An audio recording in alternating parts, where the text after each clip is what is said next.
예루살렘에 오른다, 예루살렘 성전에 오른다 라고 하는 이 표현 안에는 예루살렘 성으로 간다, 성전을 간다라는 것이 담겨 있습니다. 근데 간다라고 하지 않고 오른다라고 표현을 달리하는 이유는 예루살렘이 한 760m 정도 위에, 거의 산이죠. 산 같은 곳에 있는 성이었기 때문입니다. 그래서 산 위에 있는 마을, 예수님이 그런 표현을 쓰시잖아요. 그게 말하자면 예루살렘을 얘기하는 겁니다. 유대인들에게 있어서 이 산, 저 산, 그 산이라고 할 때는 대체로 예루살렘을 염두하며 하는 말이었다 생각하시면 됩니다. 예수님이 예루살렘에 입성하시던 그때 조용히 한번 둘러보시고 저녁에 내려오시고 다음 날 다시 예루살렘으로 올라가시죠. 아침이었고 출출하셨던 것 같아요. 그래서 잎사귀가 푸르렀던 그 무화과 나무를 보시고 그 나무 곁으로 다가가셔서 열매를 좀 따먹을까 들여다봤더니 푸르른 잎사귀에 반해 열매는 하나도 없는 거죠. 그런데 예수님께서는 이 열매가 없는 무화과 나무를 보시고 허탕쳤네 이렇게 하지 않으시고 이제부터 영원토록 사람이 내게서 열매를 따먹지 못하리라 저주를 내리십니다. 이 저주는 실행이 돼서 뿌리부터 말라버리죠. 그렇게 성전으로 가신 예수님은 장사꾼들을 내쫓으신 사건을 벌이셨고 다시 저녁에 내려오셔서 그 다음날 예루살렘으로 또 올라가시죠. 이 예루살렘으로 올라갈 때 보니까 전날 저주를 받았던 무화과 나무가 정말 뿌리째 말라있던 것을 제자들이 확인합니다.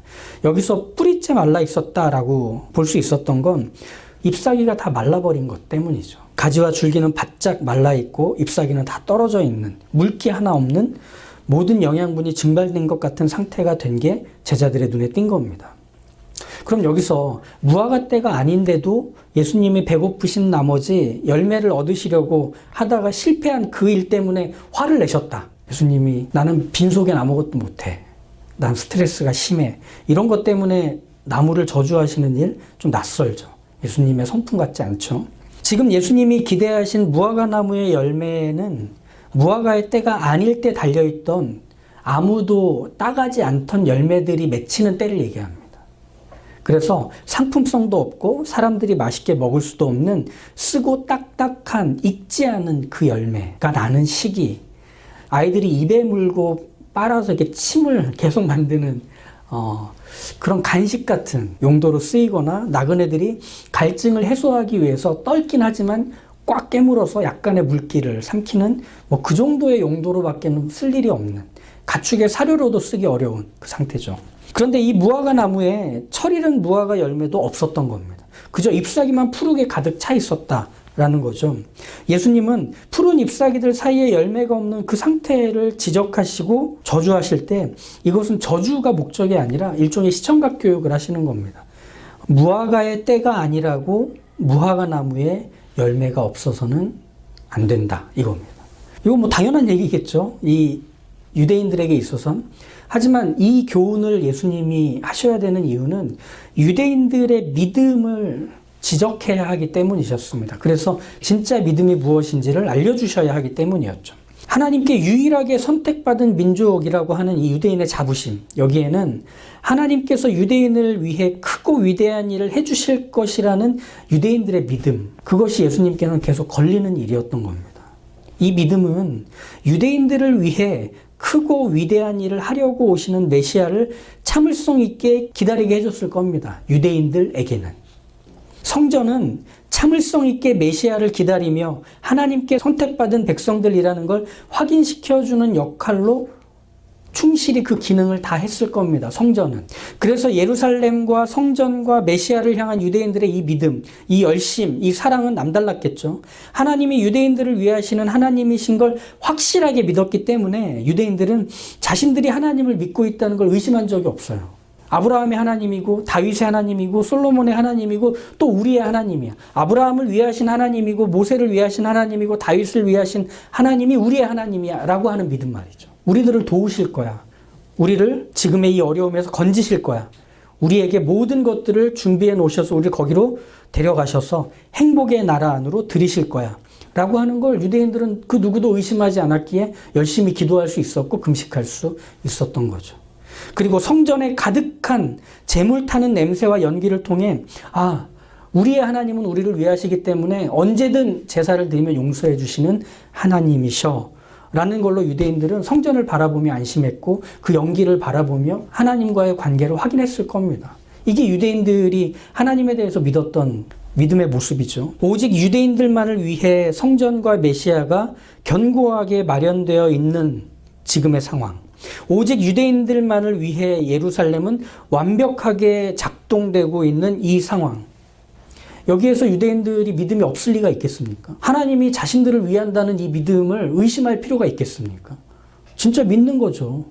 성전도 이미 있고 제사도 이미 드리고 율법도 가지고 있고 하나님의 이름을 부르며 기도도 할 수 있는데 뭐가 그들의 믿음을 의심하게 만들겠어요? 이들이 가지고 있는 믿음은 이후에 예수님이 죽고 부활하신 후에도 예수님을 거부하는 믿음이 됩니다. 우리 그런 메시아 필요 없어. 십자가에 달려 죽는 메시아 우린 필요 없고 구름 타고 내려오실 하나님의 메시아를 우린 기다릴 거야. 예수님을 거부하는 이유로서의 믿음이 작동되는 거죠. 그리고 교회가 이방인 그리스도인들로 채워지던 때도 유대인 그리스도인들 사이에서는 이 믿음은 말썽을 일으키는 이유가 되기도 합니다.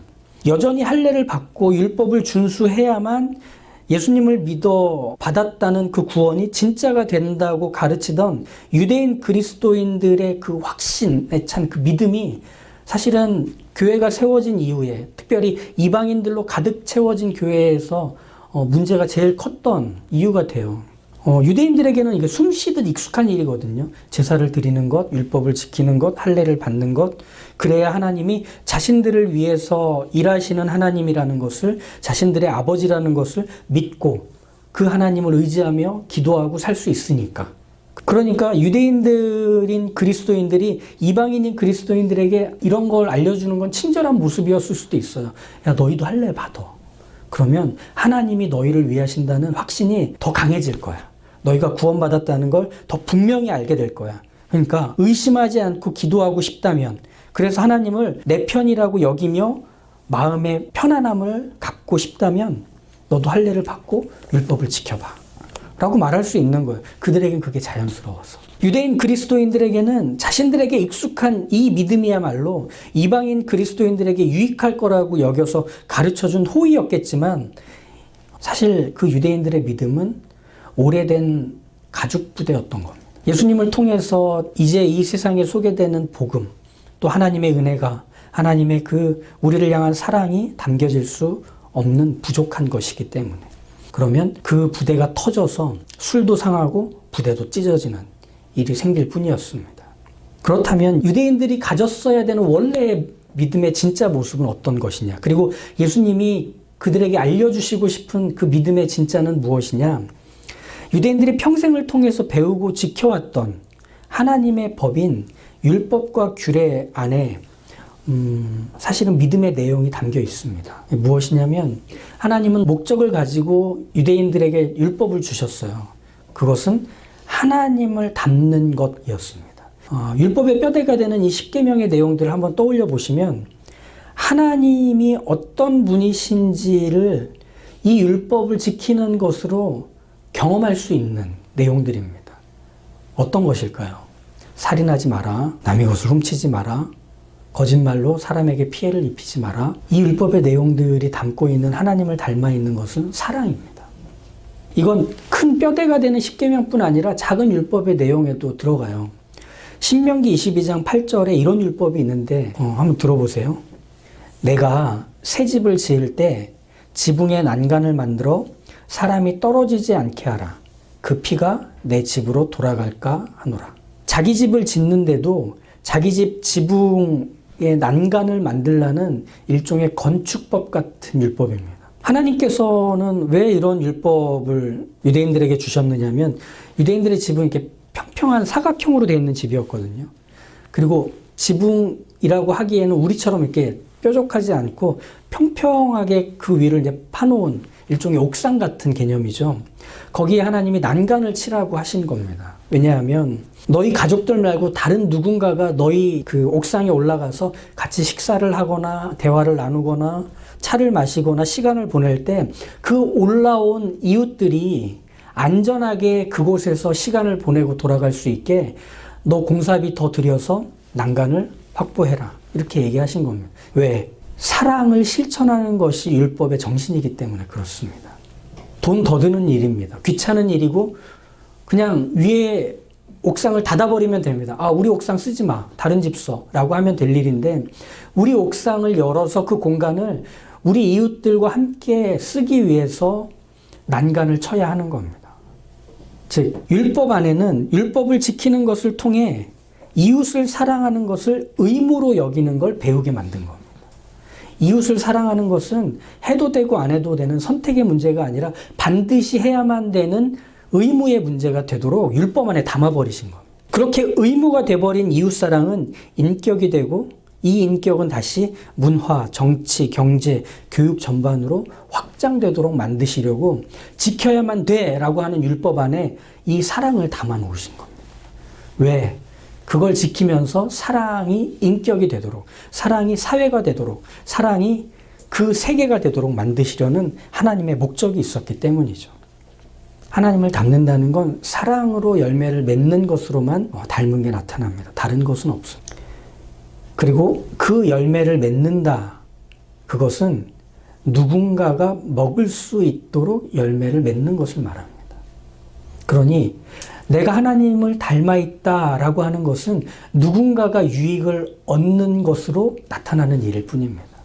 내가 아무리 산속에 들어가서 3년 동안 돌을 닦고 나왔다 해도 수련을 했다 해도 그것이 내가 하나님을 닮는 것과 상관이 있느냐? 전혀 없습니다. 내가 하나님을 닮아 있는 것은 누군가 유익을 얻는 것과 이어져야 하기 때문입니다. 그러니 유익을 얻는 대상이 없으면 그건 하나님을 닮아간 것 아닙니다. 사랑을 열매 맺지 못한 것은 하나님과 상관없습니다. 푸른 잎사귀는 빽빽한데 그 속에는 열매가 없는 무화과 나무를 향해 저주하실 때 그 저주를 받은 실체는 사실은 유대인의 믿음이었던 겁니다. 너희들이 평생 율법을 배우고 그 율법을 실천하며 살았건만 그 결과로 누가 유익을 얻었는가? 어떤 사람이 찾아와서 떨지만 씹어서 배고픔을 잠시 해소하고 목마른 상태를 일시적으로 해소할 수 있는 그 무엇도 제공해주지 못하는 나무라면 그게 과연 있어야 하는가? 라고 예수님이 질문을 던지시는 겁니다. 마치 폭탄을 던져버리시듯 말이죠. 사랑이란 열매를 맺지 못한 지금의 유대인들의 믿음이란 그저 빽빽하게 가득 찬 푸르른 잎사귀로 멀리서도 와, 나무가 생생하게 살아있네. 저 나무 대단한 걸 위용이 라고 하지만 막상 가보면 어떤 먹을 열매도 있지 않은, 그게 지금 유대인들의 믿음의 상태와 같은 것이죠. 빽빽하고 푸르고 잎사귀가 싱그러운 나무는 그저 자기만을 위해 푸르렀던 겁니다. 왜 나무가 저주를 받아 저렇게 말라버렸습니까? 라는 질문에 예수님의 대답은 22절을 보시면 하나님을 믿으라 라고 하고 있습니다. 왜 갑자기 믿음? 나무가 저렇게 말라버린 일이 믿음과 무슨 상관이 있다고? 그들은 늘 믿어왔는데. 유대인들은 하나님을 믿는다고 했지만 유대인들을 위하시는 하나님을 믿었던 것, 그건 믿음 아니야 라는 얘기를 하고 싶으신 겁니다. 그렇게 믿어왔던 건 믿음일 수 없어. 너희가 가진 믿음으로 과연 너희 주변이 유익을 얻었는가 생각해보고 따져본다면 너희가 보인 건 믿음일 수 없어. 그러니 다시 믿으라시는 겁니다. 내가 진실로 너희에게 이르노니 누구든지 이 산더러 들리어 바다에 던져지라 하며 그 말하는 것이 이루어질 줄 믿고 마음에 의심하지 아니하면 그대로 되리라. 그러므로 내가 너희에게 말하노니 무엇이든지 기도하고 구하는 것은 받은 줄로 믿으라. 그리하면 너희에게 그대로 되리라. 이거 우리 너무 많이 알고 있는 또 잘 알려진 구절이죠. 기도한 대로 될 것이다. 그대로 믿어라. 불가능한 일까지도 하나님께 믿음으로 기도하면 하나님이 다 이루신다. 마치 산을 명령해서 바다에 들어가 하면 그대로 된다 라고 하는 이 말이죠. 정말 산을 향해 바다로 던져지라는 불가능한 일이라도 믿으면 되고 안 믿으면 안 된다는 일종의 공식으로 우리가 금방 갖고 싶어하는 우리의 욕망 때문에 원래의 내용을 좀 지워버린, 거기서 오해가 생긴 겁니다. 먼저 믿음이라고 하는 건 하나님을 향해서 하나님에 대해서 의심하지 않고 기도해서 이루어질 줄 확신하는 것, 이렇게 예수님이 이미 말씀하셨어요. 그거에 대해서는 변함이 없습니다. 산에게 명령해서 바다에 던져지라고 믿고 의심하지 않으면 정말 그런 불가능한 일이 이루어진다. 이렇게 말씀하시는 것도 사실입니다. 그러면 어떤 오해부터 좀 정리를 해야 되느냐면 예수님의 말씀에서 이 산더러 들리어 바다에 던져지라 하신 이 불가능한 일에 대한 묘사에서 이 산은 일반적인 산을 얘기하는 거 아닙니다. 설교를 처음에 시작할 때 예루살렘에 오른다라고 했죠. 여기서 this mountain, 이 산은 예루살렘을 얘기합니다. 좀 더 정확히는 성전을 얘기합니다. 즉 유대인들의 거룩한 곳, 하나님의 백성으로 하나님과 함께 있다는 걸 증명해 주는 곳, 하나님께 언제든 기도하고 용서를 빌고 화목하게 되는 곳, 그것이 이 산입니다. 예루살렘, 성전. 예수님은 바로 그런 믿음을 가지라는 겁니다. 이 산을 바다에 던지는 그 믿음을 가지라고 하십니다. 오직 유대인들을 위해 하시는 하나님을 믿는 그 믿음 말고 유대인이 아닌 이방인들, 죄인들, 과부와 고아들, 심지어 자신을 끊임없이 괴롭히는 원수까지도 위하시는 하나님이라는 걸 믿는 그 믿음을 새로 가지라는 얘기입니다. 그러니 자신들을 위해서 마련한 것 같은 예루살렘, 자신들만을 위해서 용서하시고 자신들에게 복을 주기 위해서 작동되고 있는 예루살렘 안에 있는 그 성전, 이걸 다 바다에 던져서 쓸모없는 것이 되게 만드는 그 믿음 안에는 하나님, 저희 자신들을 위해서만 일하시는 하나님이 아니신 걸 믿습니다. 그러니 이방인들을 위해, 고아들을 위해, 과부들을 위해, 그리고 나를 괴롭히고 힘들게 하는 원수들을 위해서도 위하시며 일하시는 하나님이심을, 그들을 여전히 사랑하시는 하나님이심을 저희는 믿겠습니다. 저희는 그런 하나님이심을 알고 따르겠습니다. 라고 하는 것이 그들이 바뀌어야 되는 믿음의 내용이 되는 겁니다. 바울은 할례를 받으라고 가르치고 요구하는 유대인 그리스도인들로 혼란스러워하는 갈라디아 교회의 이방인 그리스도인들에게 이런 말을 하거든요. 내가 할례를 받는 각 사람에게 다시 증언하노니 그는 율법 전체를 행할 의무를 가진 자라. 율법 안에서 의롭다함을 얻으려 하는 너희는 그리스도에게서 끊어지고 은혜에서 떨어진 자로다. 우리가 성령으로 믿음을 따라 의의 소망을 기다리노니 그리스도 예수 안에서는 할례나 무할례나 효력이 없으되 사랑으로서 역사하는 믿음 뿐이니라.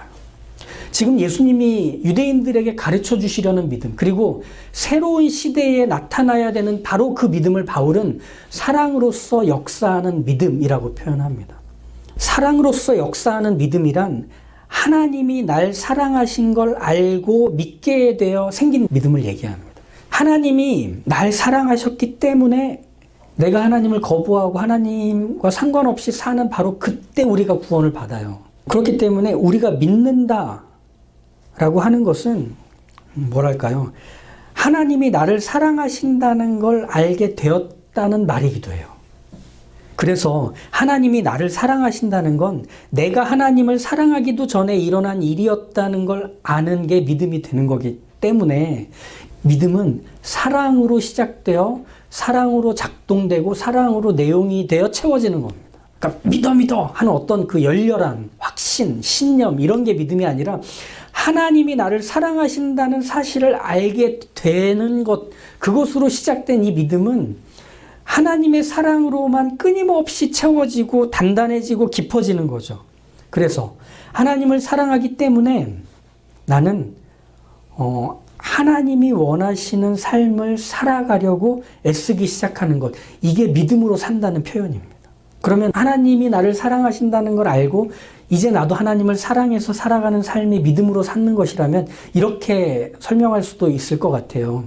하나님이 사랑한 세상, 하나님이 사랑한 죄인, 하나님이 사랑한 고아와 과부, 또 나를 힘겹게 하는 그 원수까지도 하나님의 사랑을 받고 있다면 친절히 대해주고 도와주고 섬기는 것은 믿음의 일입니다. 이게 사랑으로서 역사하는 믿음, 사랑으로 작동되는 믿음의 모습이 되는 거죠. 그러니 믿음을 가졌다라고 하는 것, 그것은 사랑의 열매를 끊임없이 맺어 내 옆에 있는 사람들이 유익을 얻도록 되는 일, 이걸 전부 포함하는 게 말하자면 믿음으로 사는 삶이 되는 것이지 않겠습니까? 유대인들만을 위하시는 하나님이라는 그 믿음은 이런 열매를 맺을 수가 없죠. 사도행전 20장에 보면 주는 것이 받는 것보다 복되다. 유대인들에게 있어서 그들은 받은 사람들이었습니다. 아브라함에게 하나님이 나타나셔서 하셨던 그 말씀, 내가 너와 너희 자손에게 복을 주어 너희를 사랑하고 너희를 존중하는 사람들이 너희로 인해서 복을 받게 될 것이다. 그래서 나는 너희에게 먼저 복을 준다 라고 하셨던 그 일, 그럼 유대인들은 끊임없이 받은 자로서 주는 사람이 되어야 했습니다. 하지만 잎은 무성했으나 열매가 사라져버린, 누구도 그 곁에 와서 쉴 수 없고 먹을 수 없는 그 나무가 되어버린 지금의 유대인들의 모습은 바뀌어야만 했습니다. 주는 것은 언제나 받는 것보다 복된 일입니다. 그건 받은 사람이기 때문에 복된 일입니다. 유대인들은 받은 사람으로서 줄 수 있어야만 유대인의 복이 무엇인지를 그들이 비로소 알 수 있었을 텐데, 그들은 마치 웅덩이같이 물이 썩어가는 것처럼 되어 있는 상태였기에 예수님은 슬프셨던 겁니다. 흘러가야 생기가 있기에, 흘려보내야 시내였던 그곳이 폭이 점점 넓어져서 강이 되고 바다에 닿을 거기에 유대인들의 그 믿음을 예수님께서는 그냥 두실 수 없으셨던 것. 이건 지금의 우리 시대를 향한 예수님의 말씀이기도 한 것 같습니다. 저는 이 부분에서 우리가 교회를 세워간다, 우리가 그리스도인으로 살아간다라고 할 때는 우리가 이 세상 안에서 고민하고 이 세상 안에서 이웃과 살과 살을 맞부딪히면서 살아가는 중에 마련하는 그 무엇들로 나야만 우리의 신앙, 우리의 믿음, 우리가 하나님의 자녀라고 하는 이 신분과 지위라는 걸 보이고 드러낼 수 있다는 걸 다시금 확인하게 해줍니다. 대단한 번쩍번쩍거리는 크고 멋진 교회당이 있다 해도 그 교회당이 교회 다니는 사람들의 편의를 위해서만 사용되고 있는 거라면, 그리고 몇 층이나 되는 높은 주차 타워를 갖고 있는 교회인데 그 주차 타워는 새벽기도, 수요예배, 금요철야, 주일에만 사용하고 평일에는 철문이 굳게 닫혀있는 주차 타워라면, 그게 잎사귀만 푸르른 무화과나무와 뭐가 다르죠? 거긴 그냥 그 안에 소속돼 있고 그 안에 등록돼 있는 사람들만의 편의를 위한 시설들일 뿐인 겁니다. 거기에 교회가 있는 것으로, 거기에 그리스도인들이 모이는 것으로 누가 유익을 얻느냐라고 할 때 그 이웃은 유익을 얻지 못합니다. 오히려 주일에 주차를 여기저기 해놓은 것들 때문에 피해를 보고 있는 이웃들만 있을 따름입니다. 우리는 생각해 봐야 합니다. 유대인들의 믿음이 그렇게 변색되어 갔듯 우리도 언제 그렇게 바뀔 수 있을지 모른다는 사실 앞에서 두렵고 떨림으로 우리의 믿음으로 누군가 유익을 얻고 있는지를 매일 매순간 살피시는 일에 애쓰시고 노력하셨으면 좋겠습니다. 기도하시죠. 하나님, 저희가 믿음으로 산다는 건 사랑으로 작동되는 믿음이라야 함을 알게 하셨으니 저희가 믿음으로 사는 것으로 누군가 유익을 얻을 수 있는지를 늘 고민하게 하시고 사랑과 친절과 호의로 곁에 있는 이들에게 도움을 주며 곁에 있는 이들을 세워주며 그들의 삶을 윤택하게 만드는 것이 내가 해야 되는 것임을 알아 거기에 용기를 내고 거기에 애를 쓰고 거기에 넉넉히 나의 물질과 수고를 흘려보내는 일을 감당하는 저희들 되게 하여 주십시오. 하나님, 쉽지 않습니다. 하나님, 인정도 못 받습니다. 그렇게 한다고 누구도 알아봐 주지 않습니다. 하지만 이미 하나님의 사랑을 알고 받은 사람으로서 그 사랑을 흘려보내는 인생으로, 그리고 그 사랑으로라야만 내가 가진 믿음이 증명되는 것임을 아는 사람으로 저희가 이미 방향을 정하고 가고 있기에 다른 것으로 우리의 믿음을 증명하지 않고 오직 사랑으로서 역사하는 믿음으로 살아가는 저희들 다 될 수 있게 주님, 저희에게 새 마음 갖게 하시고 그 믿음으로 살 용기를 더하여 주시옵소서. 예수님의 이름으로 기도합니다. 아멘.